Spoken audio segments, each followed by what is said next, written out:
Alors voilà, c'est encore votre sœur Marcel Boiseau. Shalom, shalom à vous. Que le Seigneur vraiment nous fortifie, nous encourage vraiment à pouvoir encourager nos frères et sœurs par rapport à nos témoignages, par rapport à ce que lui-même nous enseigne, par rapport à ce qu'il nous a dit. Parce que cela nous fait grand plaisir quand nous faisons ces choses. Vous comprenez? Alors voilà, je disais, le Seigneur me dit de jeter les mèches là dans la poubelle. Parce que c'est à ça que spirituellement, c'est ce que spirituellement la mèche là signifie dans le monde spirituel. Vous comprenez un peu? Et ainsi, après, il me fait comprendre de prendre, par rapport aussi à la coiffure, j'ai oublié de dire quelque chose. Nous partons dans les coiffures, nous avons des miroirs devant nous. Les miroirs que vous voyez spirituellement, vous voyez là dans les coiffures, là, quand vous mirez, qu'une personne se mire dans le monde spirituel, voilà ce que cela signifie. Quand tu es en train de te mirer, toi, je te dis que c'est ton physique que tu es en train de mirer. Ce sont tes yeux physiques là qui voient ton corps physique, va ou faux, bien-aimés frères et sœurs. C'est tes yeux physiques là qui voient ton corps physique. Tu vois que tu es jolie, tu as de jolies lèvres, parce que tu te vois dans le miroir. Voici comment tes cheveux sont, voici comment tes yeux sont. Mais laisse-moi te dire en même temps que lorsque tu es en train de te mirer, bien aimé frère, lorsque tu es en train de te mirer, ton esprit, c'est-à-dire si Dieu avait mis en toi un esprit par rapport à ta vocation, cet esprit-là en même temps se lève. Dans tout salon de coiffure où tu vas te trouver, dans tout miroir où tu vas aller te mirer, n'oublie jamais ce que la sœur Marcel Boiseau te dit par rapport au miroir. Le miroir, voici pourquoi le miroir est la porte spirituelle la plus grande sur terre. Parce que dès que tu te mets devant un miroir, de la manière dont tu cherches ton reflet, toi tu cherches le reflet de ton physique. Tu cherches à avoir le reflet de ton physique. Comment, c'est-à-dire à quel point, imagine-toi un instant. Dieu, par rapport à ta vocation, a mis en toi, peut-être, je prends un exemple, il a mis en toi un esprit supérieur comme celui de Daniel. Comme il est déclaré dans Daniel. Il a mis en toi un esprit supérieur comme celui qu'il a mis en Daniel par rapport à ta vocation qu'il va t'accorder. Il a mis en toi peut-être 3, 4, 5 anges pour t'accompagner par rapport à ta vocation. Bien-aimés frères et sœurs. Et tu te retrouves devant les coiffeuses qui, dès qu'elles-mêmes sont coiffeuses, mais aussi dans le monde spirituel, elles savent ce qu'elles sont. Parce que la plupart des coiffeuses, je vais vous dire aujourd'hui, la plupart des coiffeuses que vous voyez vos yeux là, elles sont au service de la sirène des eaux. De la manière dont tout ce qu'elles font là ne vient pas de Dieu là, c'est comme si elles sont au service en même temps directement de la sirène des eaux. Donc quand elles voient une tête onctionnée là, elles savent. Et quand elles te prennent tes mains devant le miroir, elles savent ce qui se passe immédiatement. Parce que quand tu te mis comme ça dans le miroir, ce que tu as mis en toi spirituellement, la manière dont tu cherches ton reflet physique, c'est comme ça que ton reflet spirituel sort. Dès que tu te mets devant le miroir, ton reflet physique, toi, tu vois ça avec tes yeux physiques. Mais ceux-là qui sont spirituels, qui sont autour de toi, dans le salon de coiffure, tu te trouves là.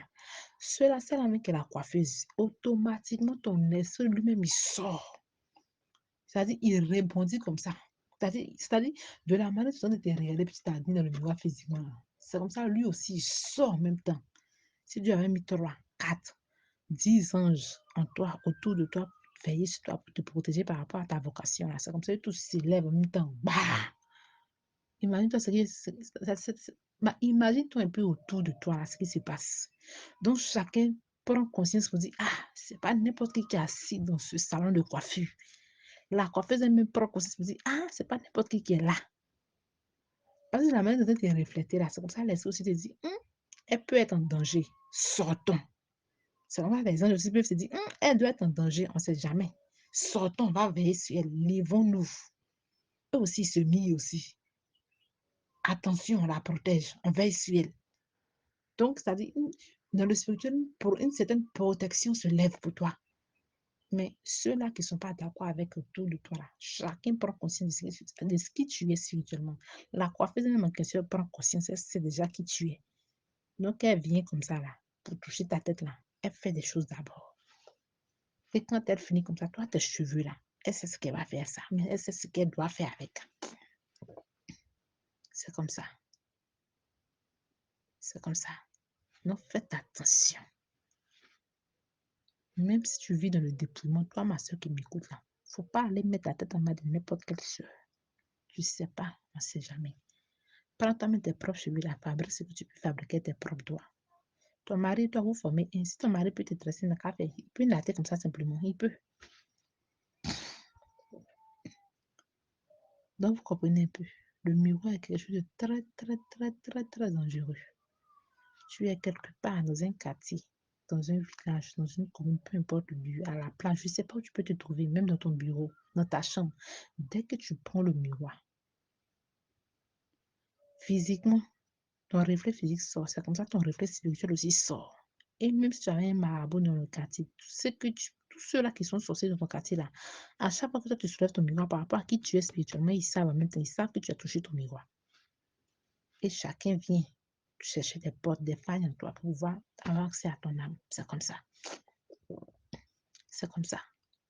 Ne jouez pas avec vos miroirs n'importe comment. Avant de vous mirer, versez le sang de Jésus sur votre miroir. Pendant que vous vous mirez, versez le sang de Jésus sur votre miroir. C'est très important ce que je vous dis. Alors, vous allez me dire ensuite, pour le maquillage, parfum, bracelet, boucle d'oreille, jette ça dans l'eau. Non, pour les mèches, dans la poubelle, à la poubelle. Pour les maquillages, de mettre ça dans l'eau. Maquillage et vernis et tout ça, de mettre ça dans l'eau. Alors, j'accepte. Je prends mes mèches. Je vais ça dans mes perruques qu'on sort. Ça m'a coûté cher. Hein. J'avais plus de combien de perruques qui m'ont coûté très, très cher. Je vais jeter ça dans la poubelle. Je prends tous mes accessoires. Je les jette dans l'eau avec mes maquillages. C'est après avoir obéi comme ça maintenant que le Seigneur me montre mon songe clairement. En me disant quoi, bien aimés frères et sœurs? En me disant quoi? Clairement, en me disant que voici, je vois dans le songe une grande maison qui se donne des peines. Et puis je me dis, la maison, le monsieur là, il s'est peindre. L'Esprit de Dieu me dit justement, tu as utilisé quel mot? J'ai dit peindre. L'Esprit de Dieu me dit que peindre, c'est comme ça aussi vous les femmes là. Vous vous dites que vous appelez ça maquillage, non que ce n'est pas du maquillage, c'est de la peinture aussi. C'est de la peinture que vous mettez sur votre visage. Mais ce que vous oubliez, c'est que ce maquillage-là, spirituellement, est fait d'excréments humains. Textuellement, ce que l'esprit m'a dit, c'est ce que je suis en train de vous dire. Les maquillages sont faits d'excréments humains. Les vernis, les quoi, tout ça, c'est fait d'excréments humains. C'est ce qu'il me dit. Que les maquillages sont faits d'excréments humains. Il faut avoir un être spirituel au moins élevé, des sens spirituels ouverts pour pouvoir sentir ces odeurs-là. Pour ceux-là qui sont d'accord avec moi, ils savent à quel point le vernis sent. Ils savent. Ils savent. Le vernis, il y a des vernis qui sont pas possibles. Mais quand tu vois la couleur, c'est joli. Et ce que je peux vous dire par rapport au vernis au faux, faites attention, bien aimés frères et sœurs. Vernis, faux ongles, mèches, faux cils, les paupières que vous fabriquez sur les faux paupières que vous dessinez sur les paupières là. Tout ça, faites attention avec. Ce que vous oubliez, c'est que le corps respire. Oh, de la manière dont le corps entier respire là, c'est comme ça aussi que c'est l'esprit en question qui permet à votre corps de respirer, bien amis frères et sœurs. Vous comprenez un peu? C'est votre corps. Votre corps doit respirer pour que vous puissiez être en bonne santé. Et cette respiration provient de votre esprit. Mais est-ce que vous savez que même l'homme respire? Vous voyez peut-être rien comme ça sur les ongles, mais l'esprit là, l'homme respire. Les paupières qui sont là, ça respire. Les sourcils respirent, les cils respirent. Les lèvres là, ont besoin de vent. La tête, là, elle est remplie de pores, elle doit respirer. Mais lorsque vous prenez la colle, vous pouvez coller tout. Vous finissez de coller, vous mettez encore des chapeaux, vous venez mettre des... Est-ce que vous comprenez que vous étouffez l'esprit qui est en vous en faisant ces choses-là? Vous étouffez l'esprit qui est en vous. L'esprit que Dieu a mis en vous, là, vous l'étouffez avec ces choses que vous mettez là. Vous empêchez cet esprit-là de se mouvoir en vous. Vous l'empêchez de respirer lui-même en tant qu'esprit. Du coup, d'où les maladies, d'où les douleurs que vous ressentez. D'où les douleurs que vous ressentez. Pour celles-là qui sont beaucoup onctionnelles, elles savent de quoi je parle. Il suffit qu'elles mettent des faux ongles sur les ongles, elles savent ce qui se passe. Il suffit qu'elles mettent des faux cils, elles savent ce qui se passe. Il suffit qu'elles pardonnent sa tête pour ce que je fais tracer là, elle sait ce qui se passe sur sa tête. Elle sait ce qui se passe. C'est de vous que je parle. L'esprit, là, il respire. De la manière que toi, mais ton être entier a répondu, tu vois tes yeux, tu vois tes... C'est comme ça, l'esprit, tout ce que tu es là, lui aussi, il a ça. C'est comme ça, lui aussi, il a ça. Ses yeux, sauf que lui, ses yeux sont au-dessus de toi, tes yeux. Ses oreilles sont au-dessus de tes oreilles. C'est-à-dire ses oreilles sont plus grosses que tes oreilles. Sa tête est plus grosse que ta tête. Parce que lui, il est au-dessus de ta personne, de ta chair que tu vois là. Maintenant, quand tu t'élèves et puis tu t'enfermes, tout ça là, tu fermes ici, tu fermes là-bas, tu fermes, tu fermes. Bon, selon toi, là, il n'a qu'à se mouvoir en toi comment? Il n'a qu'à se mouvoir en toi comment? Bien aimé frère et sœur. Il ne peut pas se mouvoir en toi. Faisons attention. J'ai pris mes mains, je les ai jetées. Le Seigneur me dit maintenant que voici, toutes ces choses-là sont fabriquées à base d'excréments. Et vous ne savez pas que à chaque fois que vous mettez ces choses-là, vous vous souillez spirituellement. Spirituellement, c'est de la souillure, donc de la saleté. Dieu voit sans des ordures. Une personne qui met de telles choses ne peut jamais être agréable à Dieu. Ne peut jamais lui être agréable. Alors, lorsque j'ai compris cela, j'ai dit, OK, Seigneur, merci. Merci vraiment pour tout ce que tu as fait. J'ai fini maintenant la partie théorie. Sinon que bon, j'ai fini, le Seigneur a fini avec moi dans la partie, pardon, pratique. Il a fini avec moi dans la partie pratique, vous comprenez? Il est venu maintenant avec moi au niveau de la partie de sa parole, c'est-à-dire de la partie théorie. Il est venu avec moi maintenant au niveau de sa parole. Après m'avoir enseigné, poussé, il m'avoir fait comprendre le niveau de la pratique. Quand j'ai vu toutes ces choses, j'ai tout compris. J'ai arrêté complètement tout. Le Seigneur me plonge maintenant au sein de sa parole. En me prouvant que ce qu'il m'a dit là, que tout ce qu'il m'a enseigné par rapport au déploiement là, c'est bel et bien vrai. En me prouvant que tout ça, le fait de se maquiller, toutes ces choses-là, sont une manière de servir encore les idoles même de nos familles. Les idoles mondiaux, c'est-à-dire les idoles même du monde. Il vient me prouver cela dans sa parole. Il me prouve que si je veux comprendre, si véritablement j'ai besoin de lui là, je dois véritablement chercher à abandonner toutes ces choses-là. Parce que même son peuple, il a demandé ces choses-là à son peuple auparavant. C'est pas aujourd'hui, il ne va pas nous demander ça. Alors, pour ces preuves-là, nous allons prendre ensemble, bien aimés frères et sœurs, Ésaïe 45, le verset 9.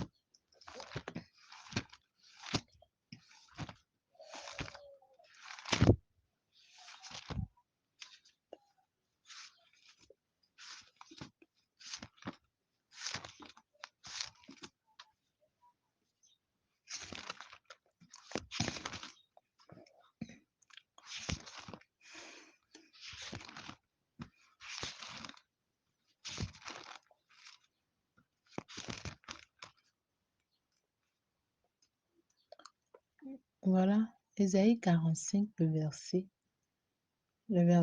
9, et je dis, le Seigneur nous dit, malheur à qui conteste avec son Créateur, vase parmi des vases de terre. L'agile dit-il à celui qui la façonne, que fais-tu? Et ton œuvre, il n'a point de main. Je reprends Isaïe 45, le verset 9. Malheur à qui conteste avec son Créateur. Vase parmi des vases de terre. L'agite, dit-il, à celui qui la façonne. Que fais-tu? Et ton œuvre, il n'a point de main. Ici, le Seigneur nous demande, est-ce que, bien aimés frères et sœurs, je crois que vous-même vous connaissez déjà ce verset mieux que moi. Le Seigneur nous demande, est-ce que celui-là qui fabrique les vases là, hein, celui-là qui fabrique les vases, celui-là qui crée les vases là, hein, Hmm? Le potier, là. Est-ce que vase qu'il a fini de créer, là, peut ouvrir sa bouche pour dire que pourquoi tu m'as créé comme ça? Est-ce que c'est possible? Est-ce que le vase, un vase qui a été créé de la main d'un être humain, peut avoir une bouche pour dire au créateur, mais à son créateur, qui est le potier, pourquoi est-ce que tu m'as fabriqué comme ça? Pourquoi tu n'as pas mis ici? Pourquoi tu n'as pas mis main ici? Pourquoi tu n'as pas mis ça? Pourquoi? Jamais, c'est pas possible. C'est pas possible. Toi-même, tu peux donner ta réponse, ma soeur. Toi-même, mon frère, toi, mon frère qui est à la recherche de jolies femmes, jusqu'à tu cherches une femme qui a des yeux de biche, qui a lèvres de biche, qui a oreilles de biche, femme qui a paupières cils de biche. C'est à cause de vous là que, à cause de vous là que les filles là sont faites, elles font des choses qui ne glorifient pas le nom du Seigneur. Elles sont mettre les peintures sur le visage partout, partout pour vous plaire. Elles sont mettre les peintures partout, partout. Toi-même, mon frère qui m'écoute, toi-même, tu fais pas ça. Pourquoi tu veux que ta femme fasse ça? Pourquoi tu apprécies les filles qui font ça? Pourtant, toi-même, homme, là, tu fais pas ça. Et puis, tu sais aussi que ce n'est pas normal. Si toi, tu ne le fais pas, pourquoi tu veux qu'elle fasse ça? Aime ta femme comme elle est. Aime-la naturelle. Parce que c'est naturellement comme ça. C'est comme ça. Parce que tu la vois naturelle. C'est comme ça que Dieu l'a créée. On appelle ça original. Aime-la dans son état d'originalité. Voilà. Et le Seigneur ne finit pas de nous poser des questions. Par rapport à ce fait-là, le Seigneur ne finit pas de nous poser des questions par rapport à ce fait. Il vient encore. Il nous pose encore la même question. Et cette fois-ci-là, il va droit au but. Il ne prend plus l'exemple sur une histoire de vase. Mais il vient directement. Il nous pose à nous-mêmes Africains, qui aimons les dépigmentations, il nous pose cette question. On prend Jérémie 13 ensemble, le verset 23. Il dit, un Éthiopien peut-il changer sa peau? Nous savons tous que l'Éthiopie, là, c'est un pays d'Afrique. Nous savons tous que l'Éthiopie est un pays d'Afrique. Vrai ou faux? Nous savons que l'Éthiopie est un pays d'Afrique. Le Seigneur nous demande, est-ce que un Éthiopien, c'est-à-dire un Éthiopien, un Africain éthiopien, est-ce qu'il peut changer sa peau? Jérémie 13, 23. Il renchérit en continuant. Vous dites, même les animaux ne peuvent pas changer leur peau. Il dit, et un léopard, ses taches. Est-ce qu'un léopard peut changer ses taches? Non. Non. Non. Maintenant, pourquoi toi, que Dieu a créé noir là, tu veux changer ta peau? Pourquoi toi, à qui Dieu a donné beaucoup de paupières, beaucoup de cils, beaucoup de sourcils là, tu veux diminuer, tu veux augmenter? Pourquoi? Pourquoi? Pourquoi toi, à qui Dieu a donné de grosses lèvres là, tu veux aller diminuer les lèvres là? Pourquoi toi, à qui Dieu a donné de petites lèvres, tu veux chercher à augmenter tes lèvres? Hey! Ah, pourquoi? Pourquoi, bien-aimé? Pourquoi tu fais ça? Pourquoi tu fais ça? Écoute bien ce que le Seigneur te dit. On continue toujours. Nous allons ensemble prendre. Nous allons ensemble prendre pour vous faire comprendre que cette histoire de dépouillement a commencé depuis l'Ancien Testament. Et cette histoire-là aussi continue jusqu'au Nouveau Testament. On prend ensemble. Deutéronome 4, le verset 15. Vous savez, par rapport à cela, il y a tellement de versets. Mais je vais m'arrêter sur quelques versets pour ne pas être trop long. Alors voilà, Deutéronome 4, le verset 15 nous dit quoi?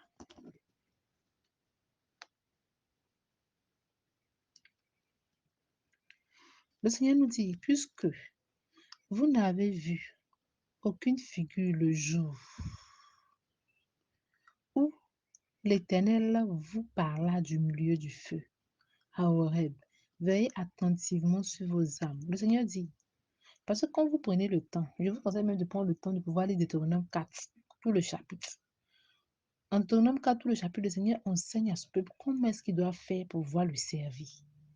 Ce qu'ils doivent faire pour pouvoir lui être agréable. Ce qu'ils ne doivent pas faire pour pouvoir ne pas lui être agréable. C'est-à-dire que s'ils ne veulent pas lui être agréable, ils n'ont qu'à faire ça. S'ils veulent lui être agréable, ils n'ont qu'à faire ceci, ils n'ont qu'à faire ceci, cela. C'est-à-dire, le Seigneur, en Deutéronome 4, le Seigneur nous montre comment est-ce que on doit se comporter, ce qu'on doit faire ou ce qu'on ne doit pas faire.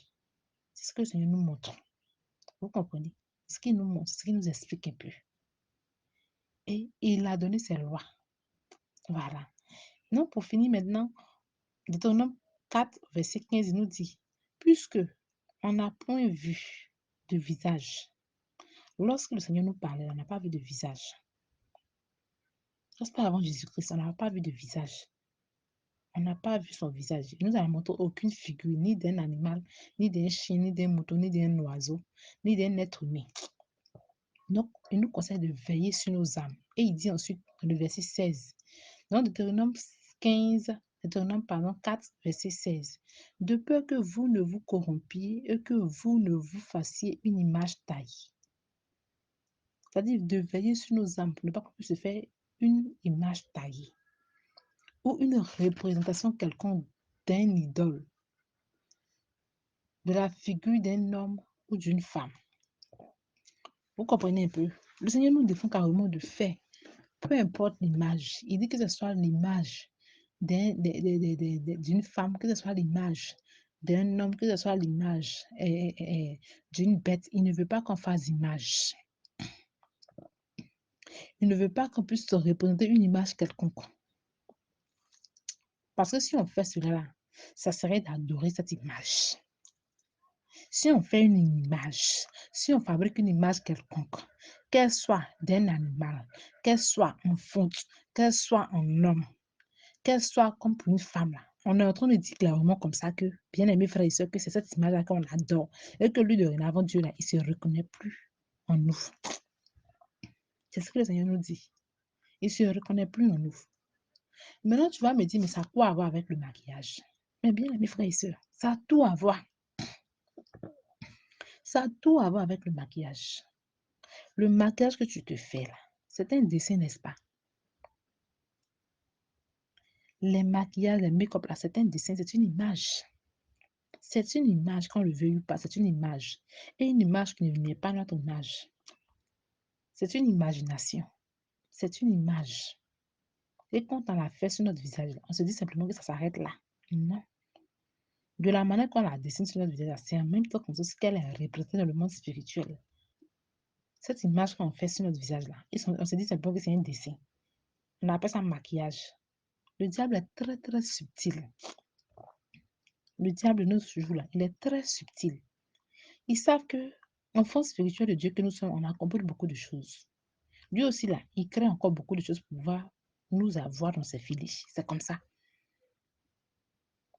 Donc les images que Dieu nous a interdit de faire depuis le passé là, c'est ça aujourd'hui on est en train de faire aujourd'hui sur nous, notre propre corps, sur nous, notre propre visage. Comment est-ce que Dieu peut nous reconnaître dans ça? Il ne peut pas nous reconnaître dedans. Il ne peut pas nous reconnaître. Nous-mêmes, il ne nous reconnaît même plus en tant que ses enfants. Il ne peut pas aussi s'incarner aussi en nous. Parce que le niveau de la spiritualité la plus haute, c'est l'incarnation de l'Esprit de Dieu en nous. C'est ça.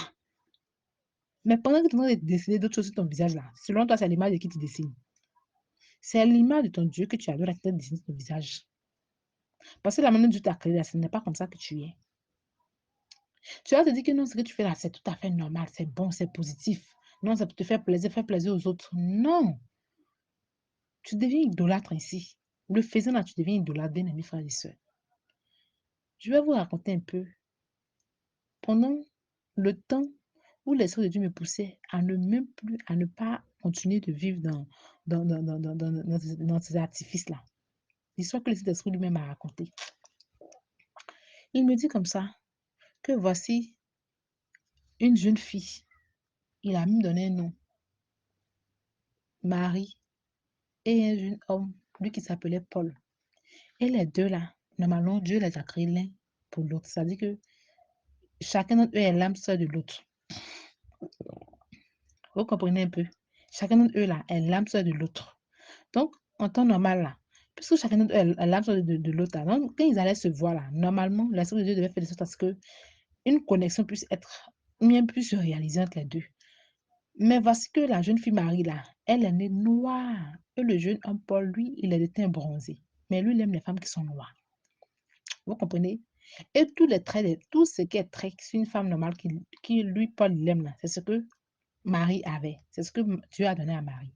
Mais arrivé à certains moments, Marie, voyant son entourage s'éclaircir et tout ça là, elle a donc décidé, elle aussi, de se mécapoter. Excusez-moi. Je veux dire que de se dépigmenter. Vous comprenez? Elle a décidé de se dépigmenter, cette sœur-là. Étant tout en chrétienne, elle a décidé de se dépigmenter. Elle allait faire aussi, n'est-ce pas, ces opérations-là pour diminuer ceci sur son corps, pour augmenter telle chose sur son corps. Et elle s'est mise à se maquiller. Alors, parce que le jour où les deux devaient se croiser est arrivé. Ils se sont croisés dans un mariage, Marie et Paul.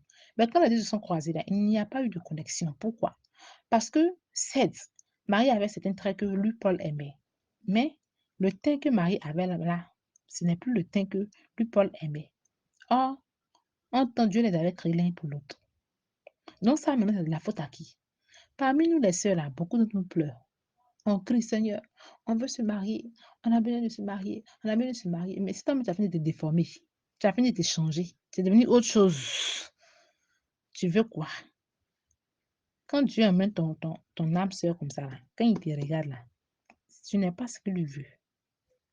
Mais il va te laisser. Il va te laisser puis il va partir. Vous comprenez un peu? C'est un peu ça, au fait. C'est un peu ça. C'est un peu comme ça. C'est un peu comme ça. Donc, l'image qu'on se fait là, faut pas qu'on se dise que non, c'est simplement un dessin. C'est pas simplement un dessin. Ça ne s'arrête pas au niveau du dessin. Selon Deutéronome 4, verset 15-16 là, pardon, jusqu'à 18 là, ça va loin. Ça va même très, très loin. Ça va très loin. Parce que notre Seigneur n'agrée pas cela. Pas du tout. Pas du tout. Pas du tout. Nous allons encore partir en Exode 33. Pour qu'on puisse comprendre que vraiment, le Seigneur, notre Dieu, il n'aime pas du tout. Alors là, pas du tout. Cette histoire-là de, n'est-ce pas, make-up, maquillage et tout le reste.